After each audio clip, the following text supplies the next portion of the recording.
pegawai di lingkungan pemerintah Kota Banda Aceh pada hari ini, Senin tanggal 10 Juni tahun 2024 dimulai.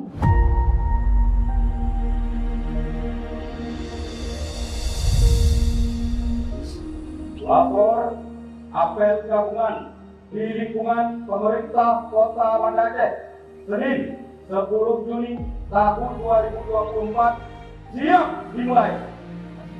Lanjutkan. Sekretaris Daerah Kota Banda Aceh.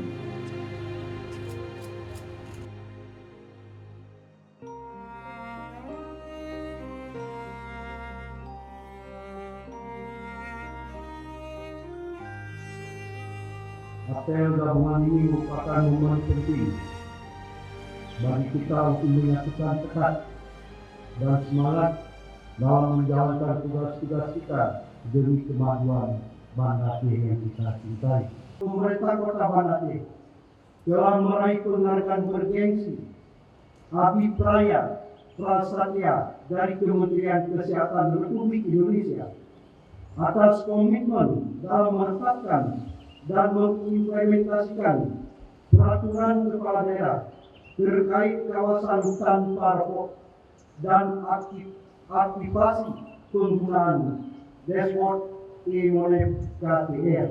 Kota Banda Aceh saat ini sedang bersiap menyambut Pekan Olahraga Nasional atau PON yang ke-21 di mana Aceh dan Sumatera Utara menjadi tuan rumah bersama. Sebagai salah satu kota dengan venue utama, berbagai persiapan terus kita lakukan demi suksesnya acara ini. Apel gabungan telah dilaksanakan. Laporan selesai. Bubarkan.